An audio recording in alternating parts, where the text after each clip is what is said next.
John's Patreon buffet. All right, Yuki, we are here for a very special Halloween episode. Halloween episode, yeah. You know, we launched our buffet in Halloween. That was like our first launch for the Patreon buffet, Halloween 2022. Oh my God. What year is it now? 2025? 3 years ago already? Time flies. Yuki, I think it was October 22nd, 2022 or something like that. It was very close to Halloween, and we did a whole special, the launch of the buffet where we carved pumpkins, we talked about spooky things, etc., etc. You were dressed like an M&M. That's right. Yeah, and I remember I carved the pumpkin. Yeah, I did. You did, and we also made candy apples and we ate them. Yeah. So That's right. Our buffet is intrinsically connected to the Halloween season. Yes. So now, Yuki, I think this was your idea. I'm not sure. Maybe it was just like in the pool of ideas, but we're going to talk about haunted houses today because that's apropos to Halloween. That's true, yeah. And we could get into haunted house movies, of course. We could get into all that stuff, but I'm interested to know because you've told me a few ghost stories, like the one ghost story where your friend thought that there was somebody staring at them the whole time in the apartment, and then it turned out that there was a dead body in the ceiling. Yes, yes. That's true story, you know. He told me, and then I mean, it's so. I mean, I don't really believe, psychic or supernatural thing, but I think it exists, because some sensitive people can sense it. I mean, since I don't believe anything, I don't feel anything, but some, sensitive people, some nervous people, or they can sense something, I think. I don't have those sense, but Yuki, I beyond just say psychic, right? Like or something like that.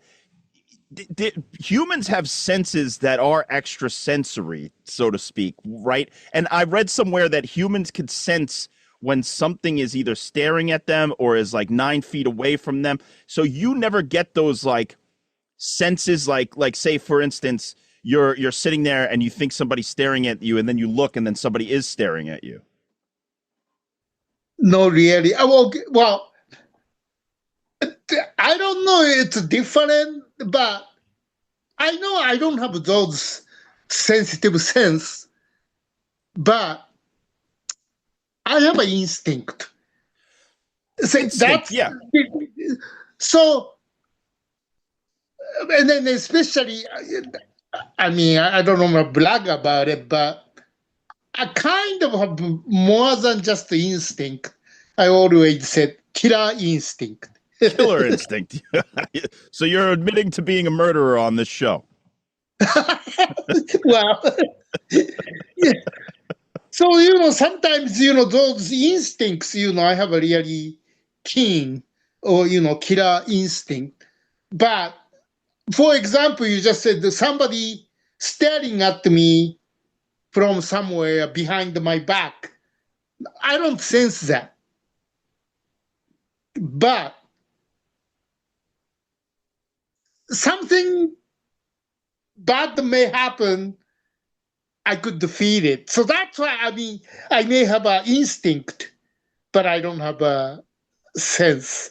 But I think those things, Yuki, might be connected in a way, because so instinct is a built-in mechanism that helps us survive. So if you have your instinct that there's danger, you're going to get out of there, you're going to do this, that, the other thing. I think that ESP, so to speak, in quotes, or where all that stuff is linked to instinct, but goes just further beyond the physical realm into the spiritual, supernatural realm. And like you say, you don't have that, but you do, but it's just not as fine-tuned maybe as some other people who are able to sense those extra sensory things?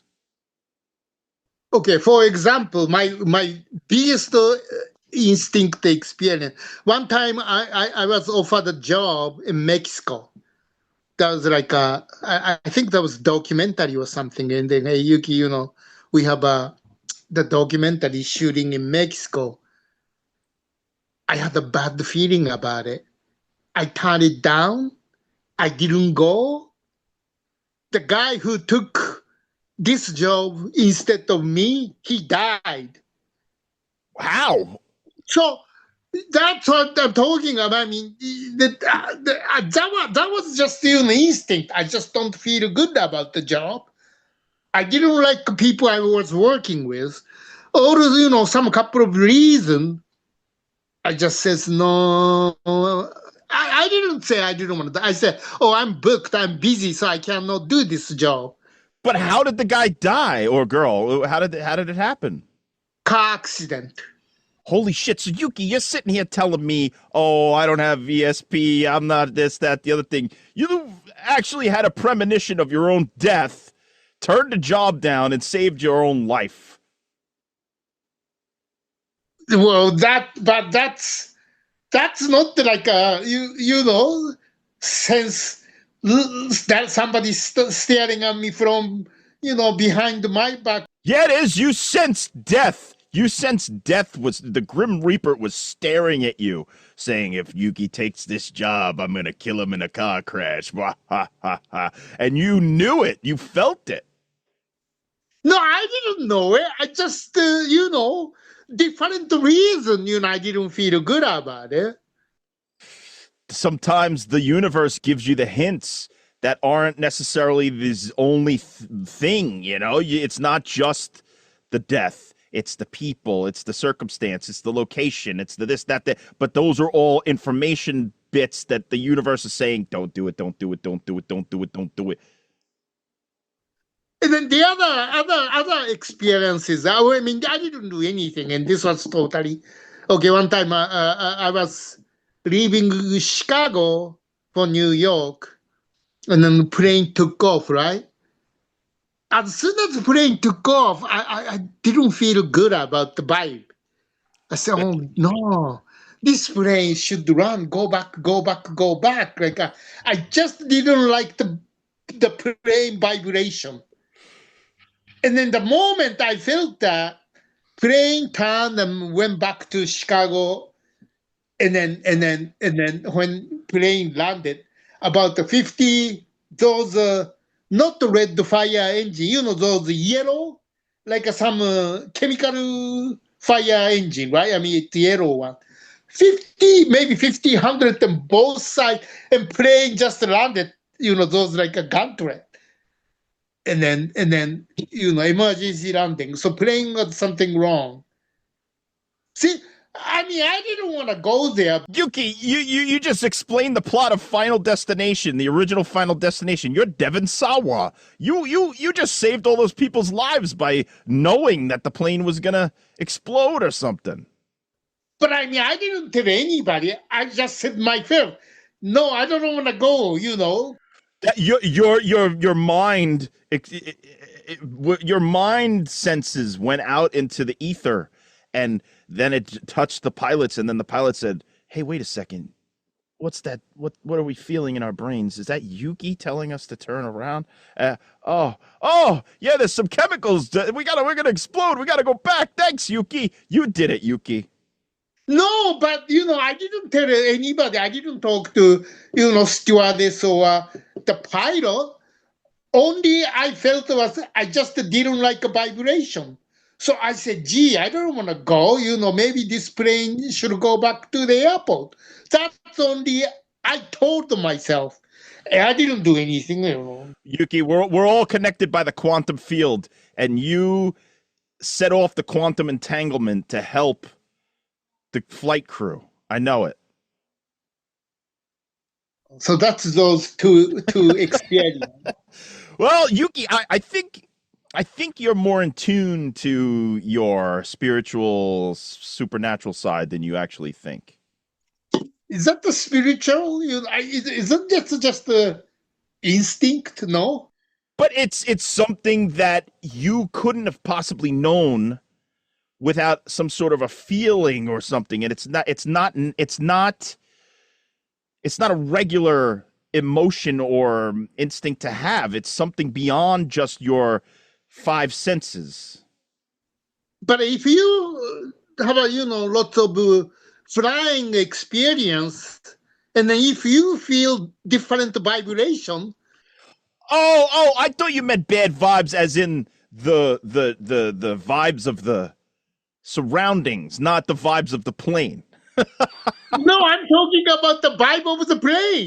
That's why I felt different. You're like, oh, I don't like this vibration. Okay, so maybe all my theories are wrong. I thought when you said bad vibes, you meant internal. You were saying, oh, I got bad vibes about this. Almost like a spidey sense. No, that's what I keep saying.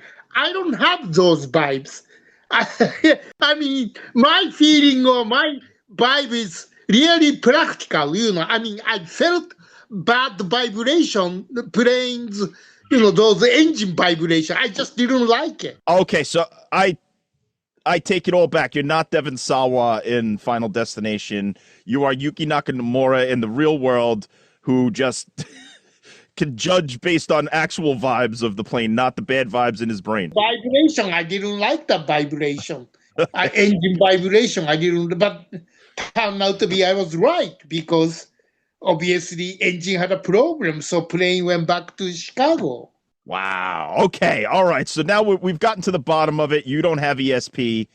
You have ESPN, and you're fine. You like to watch sports. That's okay. But you don't have the extra sensory perceptions. Right? More like my sense or my feeling is really practical. My reaction is practical, noise, sound, or so that's why I don't notice someone staring at me from my back, but I may notice this guy standing over there may have, I don't know, so it's more like a practical visualized event or sound, I think. Okay, based on physical evidence. Right. Okay. So but you've never experienced, to get into our actual topic, not ESP. We have you ever experienced like weird noises in a house where you can't explain it, or weird occurrences where something falls down that shouldn't have, or any of that sort of thing? I mean, I do, but there's always a reason. You think so? Yeah, well, the other day, there was some noise, and there was a cockroach. Oh, just to make it. That's and haunted.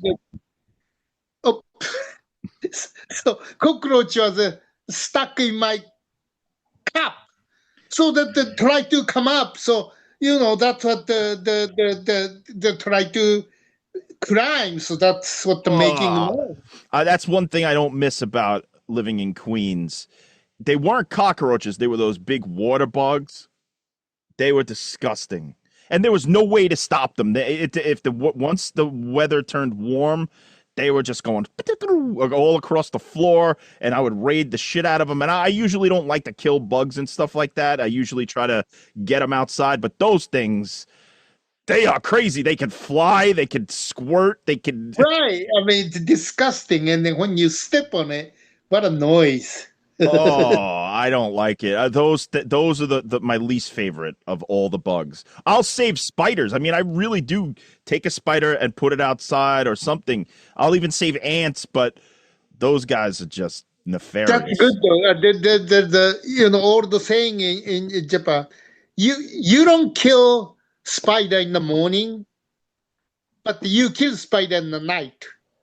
I don't know why, but sometimes if you don't kill spider at night, the same spider may show up in the morning. So, so I don't know what should you do, but it's just all the saying. The spider at night is bad luck, so kill it. Spider in the morning a good luck, so save it. Okay, all right. So That's interesting. All right, I'll always remember that Japanese. Just like skip the station. That's a new Japanese thing I'll remember. Okay, so haunted houses. Let's see, Yuki. Do I have any haunted houses that I haven't told? Haunted house stories that I haven't told on the show? Oh, maybe yes. So, okay, here's something. I may have touched upon this in past episodes, but I don't know if I told this story. I was working on a movie up in Buffalo, and I was there. Trauma movie? It was related to trauma. It was not a trauma movie. It was an Italian production, a movie called The Alcoholist that ended up being, it's actually on Tubi now, and it looks great, but just like the greatest Italian movies, it doesn't make any sense. Is that the one? Is that the one like some production truck fell from the cliff or something? Or? No, that was a trauma production. That I didn't work on that movie, but I do know somebody went into a ditch with a truck. I don't know. They didn't get hurt or anything. It was just like okay. Truck went off the side of the road and went into a ditch. Okay, so that's not the same movie. I'm no, sorry. Different movie, but same location. We ended up living in an abandoned funeral home that they all lived in Troma. And, there was like creepy stuff happening at the funeral home, people having crazy nightmares and screaming in the middle of the night, and all tales of how haunted the place was because the mafia used to own the funeral home, and the way that they used to get rid of their people that they would kill is they would have a legit funeral with a coffin with the, like, say grandma died and she's on the top, but then they would have a compartment underneath grandma and they would put the bodies there that they were actually killed. So they would do a double burial. Yeah. So the place was really evil, and locals, when we were standing out on the steps and stuff, they'd be like, "What are you guys doing here? Right. This place is no good. Like, you shouldn't be here." And we're like, "No, we rented this place from the guy who owns it and we're allowed to stay here." So people locally were not excited about it because they were freaked out by the place.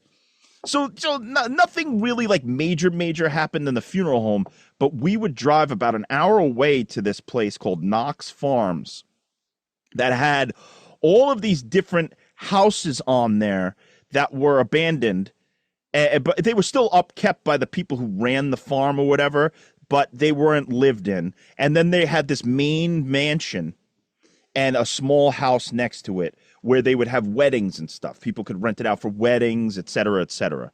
So we were shooting in all of these abandoned houses, and the one house next to the big mansion was called Nordy's house. I think Nordy was the person who ran that house because it was where all of the mansion helpers or mansion employees or maybe slaves, I don't even know what was going on there, but they were living in Nordy's house. And it was a big house, would have multiple rooms, a basement, no upstairs, just one floor and then a basement, but big, like big. So we were set up in there. We were shooting in there. A couple of times we slept over there because we didn't want to drive the hour back and then come back right in the morning.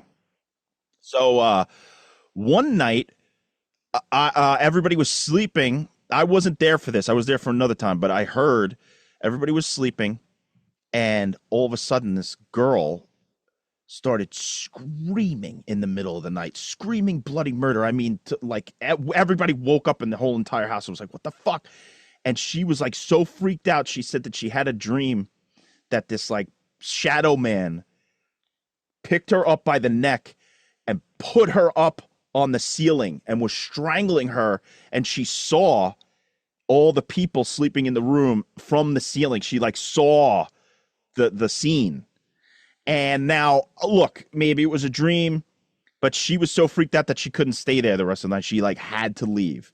And that then freaked out the rest of the people. But I then had to stay there or whatever, and I heard noises, I heard voices in the middle of the night. It was fucking scary, to the point where I then wouldn't go in the basement alone, because the weird thing about that house was that we would be using the electricity, and the fuse box was so old that fuses would burn because we were using the electricity so hard. So people would have to go into the basement and either flip on the fuse or change the fuse. It was like a plug. I wouldn't do it alone. I wouldn't do it alone. There was no way I was going in that basement alone because it was one of those old school Freddy Krueger type basements with the big fucking boiler with a huge concrete room. And no. So there was one time I was there with the costume girl and we were, I was like driving her back and forth to set to get the costume. She was ironing and stuff and we were alone and the electricity went out and she's like, hey, can you go downstairs and change the fuse box? And I'm like, listen, I'm sorry, but I'm not going down there alone. I looked like such a fucking weakling.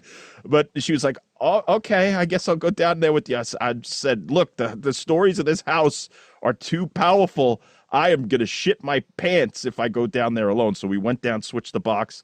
But yeah, that place was really had a bad vibe, but not in the way that you describe it, in the way that vibe's internal, feeling oppressive, dark, thick air, strangeness, to the point where actually Bill Moseley, the guy who was in he was Chop Top in Texas Chainsaw Massacre 2, he worked with us for a week on this movie, and one night, the first night he was there, he was in that Nordy's house and he was alone and we kept going back and forth, but he was just like, yeah, I'll hang out on the couch here and wait until I'm ready to shoot.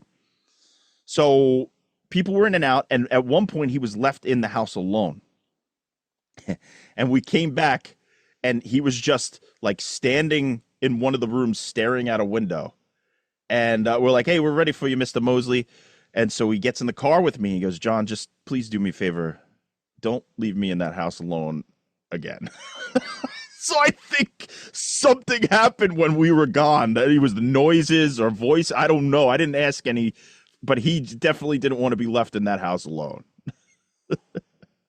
Now, is it could be like a daydream or imagination or what is it? A mass psychosis? I mean, multiple people had it, and everybody kept telling a new story of the things that happened. I mean, I definitely heard voices when I was alone in that house because I was the person who had to go and close up when we were leaving. Like we were done shooting and I had to go there alone, get a couple of pieces of things that we left there, equipment or whatever it was.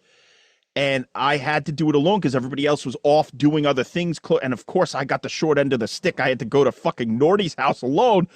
So before I walked in, I said, hello, spirits. This is the final time I will be in and out. Don't fuck with me while I'm here. Thank you so much. It's been a pleasure. So I went in and I heard down the hallway people talking and no one was fucking there.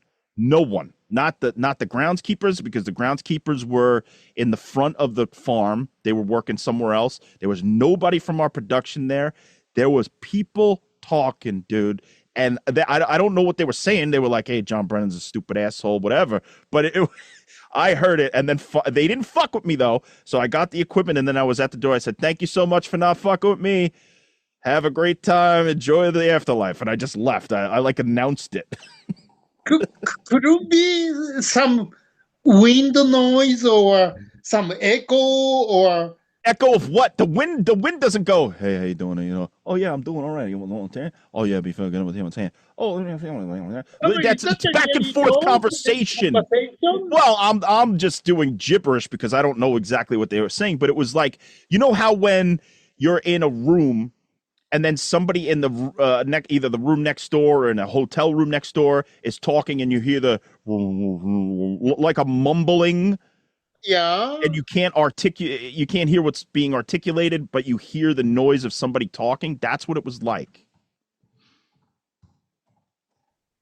I don't have that experience, so I mean I heard the noise, but again I always that's not like that. I mean, okay, that was a noise.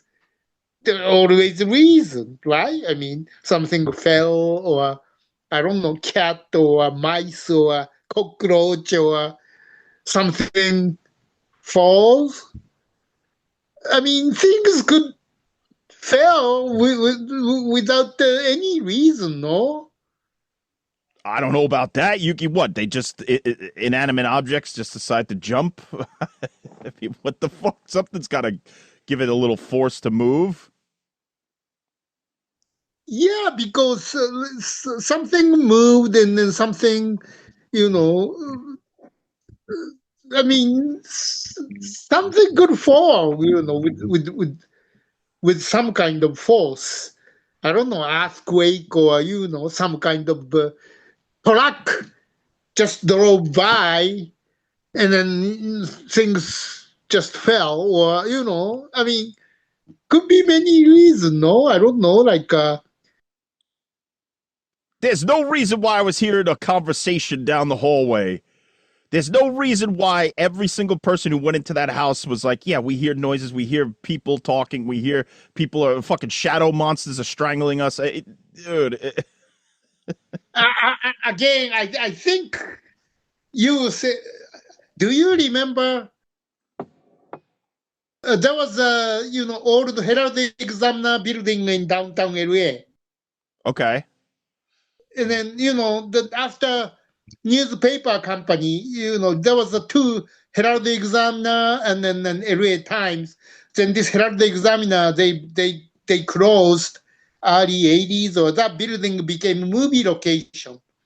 So we were shooting, but industry, there's a famous, oh, Yuki, there's a ghost in Herald Examiner building. And many production went there. We were shooting a movie 2 months in that same location. We used as a police station. Crew, about 100 people crew, half of them, they saw ghost. But other half didn't see, didn't hear anything. So maybe only people who believe can have experience, and people who don't believe, you just don't see or hear, I think. That's my understanding is. I'm not negatively saying no, but It's a fair point. I mean, I get what you're saying about it. I don't know though, but it's really difficult to have experienced something like that. And maybe yes, there's a explanation. There was a rabbit scurrying around, or the boiler is making noises, or whatever the fuck the reason might be. But and maybe my brain took those noises and what I heard was voices, but it was the feeling of it. And I remember even before all the haunting stuff was happening, or the people talking about having bad experiences there, when I walked into the place the first time, I felt weird. And I wasn't feeling weird in the other houses. I would have walked into any of the other houses, went to the attic, the basement, whatever. I mean, I would have put my flashlight on because I'm a pussy. But walking into that house, there was something tangible about the atmosphere. It was strange. okay, but again, if that exists, why not everybody can see that, hear that? I mean, it's always only few people. So that's why my understanding is, if you believe, you hear, you see. If you don't believe, you don't hear, you don't sense, you don't see, I think. That's my understanding. So I'm not trying to be all negative about it. I believe, okay, if someone says, oh, I heard, I saw, maybe you did. But unless I see it, I hear it, I don't have that experience. So, well, basically, what you're saying is that I'm Mulder and you're Scully from the X-Files. yeah, I guess you could say that. Yeah. Yeah. Okay, so I'm the guy who's like, you're never gonna believe I saw the aliens, and you'll be like, nope, it was just mountain men from New Jersey.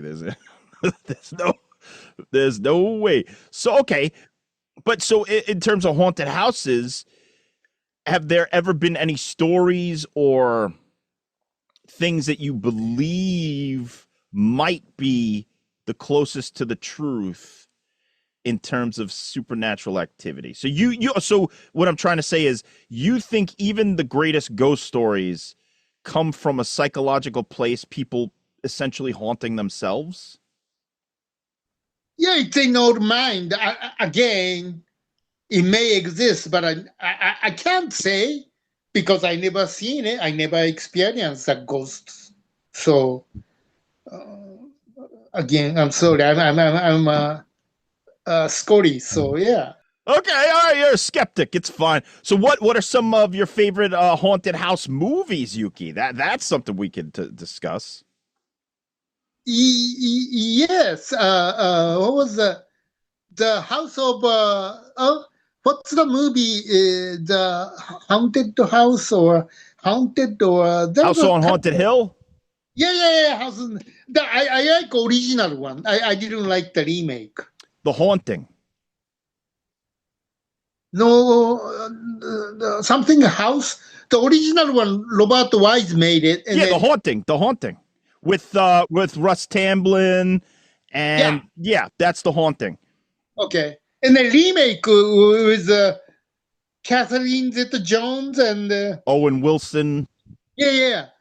Because the remake, okay, they spend more money, and then special effect are more better technology compared to 60s movies. But I thought the original less money, less scare, less special effect was more scarier than remake because the way Robert Wise directed it was very scary. It's like they camera setup, the way camera moves, and that was really scary. But the remake, everything is like more so Hollywood, like a toy box.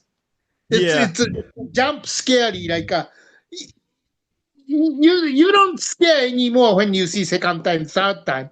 But the original one, the way Robert Wise directed, every time you see it, you get scared. So that kind of difference, I think. So yeah. The only scene that I liked in the remake was when Owen Wilson gets his head chopped off. oh, I like that. again, you chop them off. You surprise the first time, but second time, third time, and then doesn't work anymore. Yeah, that's something that I have in my to read pile because I've seen obviously that there's a TV show, all that stuff, but supposedly the novel's really amazing and really creepy. So I have that in my Kindle. I'm going to read that next because right now I'm reading the original Invasion of the Body Snatchers, which Oh, isn't a haunted house movie, but I said, I've seen every Invasion of the Body Snatchers movie, every single piece of even the Nicole Kidman one. And why haven't I read the source novel? I mean, it must be amazing to have spawned all of these pieces of media, and it is the original novel is incredible for Invasion of the Body Snatchers. So I'm going to read The Haunting of Hill House next. okay. Uh, This was what the Donald Sutherland. Oh yeah, when he points and he goes, yeah, that's a great one. That wasn't Nicole Kidman though, right? Nicole Kidman, the third, fourth remake, right? So I believe it was the first one was Don Siegel's original Don Siegel, yeah, original. with Tom McCarthy, I think is the guy's name. Then you had the '78 version, which was Donald Sutherland, directed by Phil Kaufman. yes, shit, you're good. And then I think the next one was Abel Ferrara's Invasion of the Body Snatchers from the early '90s. That's not the Nicole Kidman. That's the No, Nicole Kidman. then Nicole Kidman came in the early 2000s with it's just called The Invasion. Oh, that's okay. They title was Invasion, huh, Nicole Kidman. Yeah, either Invasion or The Invasion, but it's loosely based on the Invasion of the Body Snatcher story. It's not like the novel. It definitely veers away. The only one that's sort of like the novel is the very first one, but even there they changed some stuff up. Okay, I see.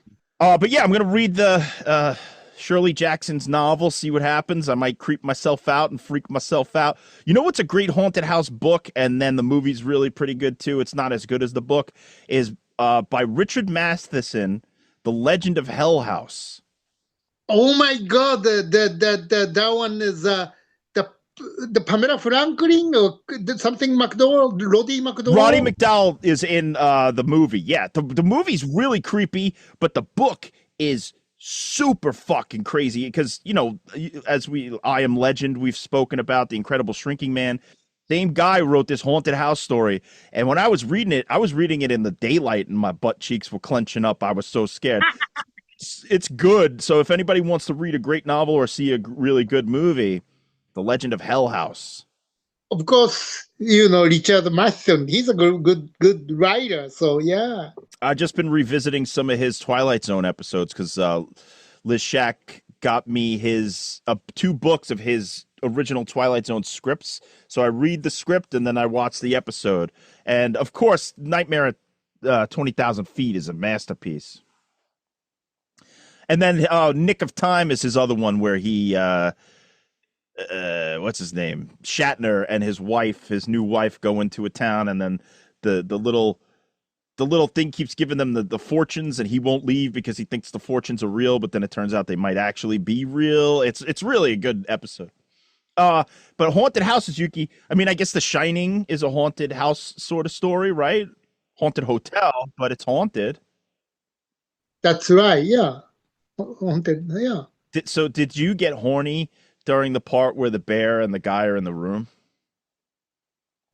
No. I did. You did? Yeah. It haunted my pants for a week, Yuki. My pants were haunted. Actually, I was making a movie in the same area. Then I was in the hotel. Oh shit! You were in the actual hotel? Yeah, the Mount Hood, the top of them, and then even the summertime, the snow is everywhere. In that. Oh, really? It's that high up in the altitude that there's always snow? Yeah, well, I mean, it's not snowing, but the snow is on the ground. Yeah, frost, permafrost, or whatever it's called. Yeah. It doesn't melt, The snow is always from the previous winter. It's just the snow is there, yeah. Holy shit. Yeah, hotel is just standing there, but it's just a spooky hotel. Especially, everybody feels spooky, even though once the hotel became famous because of The Shining. Yeah. That is cool, man. I like The Shining a lot. I read the book too. I see Stephen King's point about being upset at how much Stanley Kubrick changed it. And I'm sure that if I had written a novel and somebody changed it so much for the movie, I'd be upset too. But come on, Stephen King. The Shining is fucking amazing. It doesn't matter if Kubrick did a great job on that film. Let's be honest.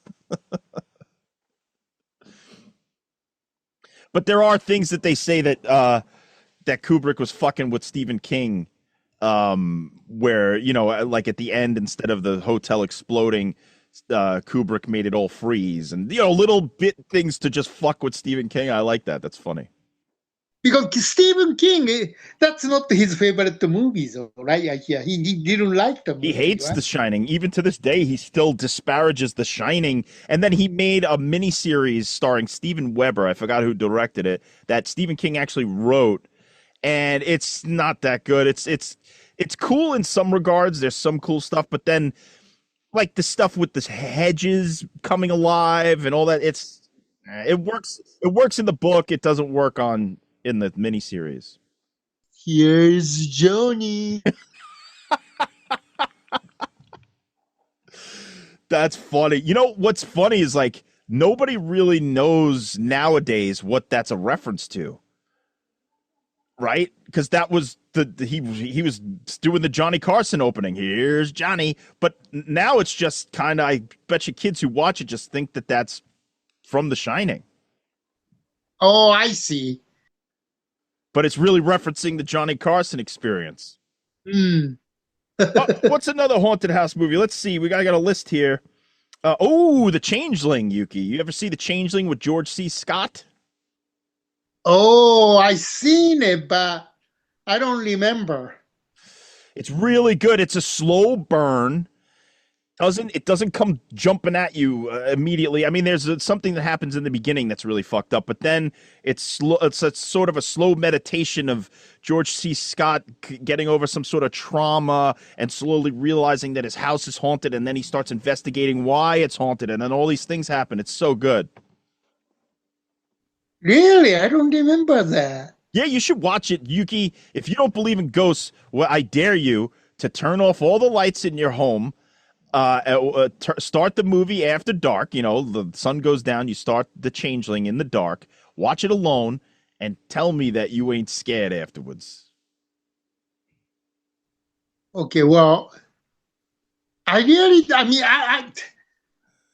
only movie I get scared is a French movie called Diabolique. That's freaky. I agree with that. That's definitely the first time I saw that movie. Not to spoil anything, but there's one scene in that movie where I actually jumped out of my seat and I said, "What the fuck?"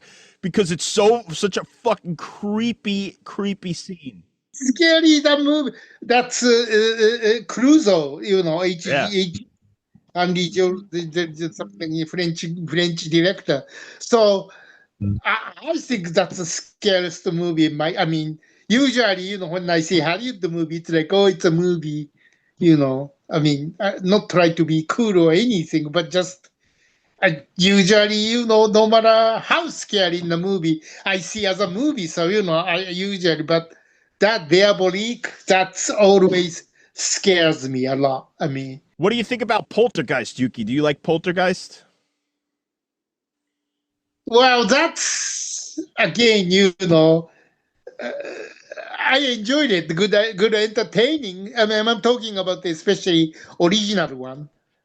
Oh yeah. Well, 2 is pretty good because then they introduce the Reverend, who's creepy. That Reverend Kane, I think his name is. That is a creepy character. But the first one, I think, is pure popcorn entertainment. One of the greatest spookablasts that Hollywood has ever produced. But towards the end, when you know that location, that house is used to be a graveyard, then you know those skeletons showing up. Then I say, kind of disappointed. Like, oh, what a shitty. What's disappointing about that? That's amazing. Especially when the guy goes, "You moved the headstones, but you left the bodies, didn't you?" And he's like yelling at him, and then you're like, "Holy shit, that's why it's haunted. There's fucking thousands of bodies buried underneath their house." And then it actually shows them coming up. That's great. Well, then you know, I thought if that's then previous those scary scene, you know, those it really over the top, you know, if it's really graveyard skeleton and scary with those elements, not those supernatural scary. I think I couldn't relate it two ways. If you know those graveyard like a realistic scary because of the graveyard skeleton, this and that, then what we've been seeing in entire movie, I thought that was too much. You know, I just couldn't go both ways. To each their own, Yuki. When I was a kid, Poltergeist freaked me out because I thought a tree was going to eat me. I was seriously fucking freaking out that a tree would grab me and eat me the way that it grabbed the kid. And people talk about the clown scene, but when I was a kid, the clown scene didn't fuck me up as much as the tree scene. The tree scene fucked my brain because I'm like, I love trees. I love climbing trees. I love looking at trees. I love smelling trees. Whatever, trees are great. But if a tree could reach into my room, grab me, and eat me, fuck that. I don't want to know a tree. And then also the Western world, clown is a scary thing, right? Yeah. But I mean, Asian culture, clown is a funny thing, it's not a scary thing. Well, here it's supposed to be funny too, but people twist it and turn it. I don't know. I never really had a thing against clowns. I love clowns. When I used to go to Barnum and Bailey Circus, the clowns were some of my favorite shit. They would be in the car, come out, 50 of them. Yeah, I love the clowns. I don't know about scary. Right? I mean, it's good way, funny way, right? Clown. Yeah. When clown is scary, I couldn't relate to it. Like, well, why clown is scary? I mean, it's like, that's something I cannot relate. I sort of agree with you. The one clown that did freak me out, not only in the book but in the miniseries and even the movie, the newest movie is pretty good, is It. But that's because it's playing on the children's fears and also their love. So it's using an innocent image to frighten them. That's smart. But if I just see a clown walking down the street, I'm not going to freak out. I mean, there's people who are like, I can't even look at a clown. Why? What's wrong? I don't know. Well, although I guess if I remember that story that was coming out of England a few years ago where people would just stand on the corner with a balloon like as a clown and just wouldn't move, that would freak me out. If I was walking down the street at night and something up ahead was just standing there and I got closer and I saw it was just a clown standing there, I'd get scared. That would scare me. What about Yuki? Have you ever seen a movie called Burnt Offerings? No, I never seen it. What's that? Really good. Oliver Reed, Karen Black, Betty Davis. It's a haunted house movie, Yuki, based on another novel, which I want to read at some point. But it's from the 70s, and it's super, super underrated, in my opinion. I think it's free on Tubi right now. Liz Shack introduced me to this movie because she owned the DVD, and I was fucking floored by how good it was, and that people don't put it up in the same conversation with certain other haunted house or supernatural movies from the 70s. I thought it was awesome. Oh, okay. Yeah, Burnt Offerings. And of course, you got Oliver Reed in there, acted his balls off, probably drunk off his ass. I will see that then. What else, Yuki? Do you remember any haunted house movies that you might recommend? Have you seen the Japanese movie called House? I love House. I love House. The house eat the kid. I mean, that was pretty good though, huh, for as a Japanese movie. I thought. It's amazing because it's a living cartoon. There's scary elements to it, but what I read about that movie is that the director's kid was giving the director ideas. So a lot of the things that you're seeing on screen comes from the mind of a child, but through the filter of an adult who actually makes it happen. And I just remember the first time I saw that movie, I went into it just thinking, okay, it's going to be another generic, haunted house movie. But it is super fucking weird. No other movie has ever been like that movie. But I think you're right, since the idea came from the kid, or we could relate to it probably, yeah. Yeah, and it would be something that an adult wouldn't even think to do. It's like take a child's idea, filter it through the artistry and the crew of an adult, and get it out there into the world. It's fucking awesome. I remember I was laughing so hard at that movie just because I couldn't believe each step that it went crazier and crazier. Yeah, I love House. That movie is so good, and that's another great example. All right, Yuki. Well, that was Haunted Houses by Yuki and John. I know that you don't believe in haunted houses or any of that stuff, but you do like the cinema, which I appreciate. Okay, yeah. Hopefully, I could see ghost, or I hear or see. We'll see. We'll see, Yuki. I mean, I think, you still get frightened, but I don't think you get frightened in the same way as I do. If I walked around in the dark, I'd be like, huh, huh, huh, huh. But you would be walking around in the city more worried that somebody's going to attack you violently. That's that. Walking, New York alley at 2:00 in the morning is scarier than, going empty house probably. I agree with you there, but also I don't agree with you. So I'm scared everywhere. I'm scared in the city, in a haunted house, in the dark, I'm like Shaggy running around jumping. All right, so we want to thank all of our patrons, all of our listeners, anybody who wants to join in on Spooky Yuki's Scary Questionnaire. The questions will be down below with information on where to send it. Don't forget, we've got you know, I think by the time we release this, that Up All Night will have been out already. So people already have seen the Up All Night revival, Yuki. And yeah, we got so much more coming up. Check out the Kings of Horror. Check out Yuki and John. We're going to keep rolling this thing out there, and have a happy Halloween, everybody. Halloween, yes. Lots more coming. Yes. And don't forget, eat the beautiful candy. Have a good time. Don't skimp on the candy on Halloween. I know everybody's on a diet. I know I'm on a diet, but I'm eating candy on Halloween. I don't care. Well, you know, you're forgiven to eat the candy since it's Halloween. So, yeah, otherwise, ghost might, you know, come and get you. Yeah. All right, everybody, have a spooky Yuki Nakamura buffet. Happy Halloween. Yuki and John.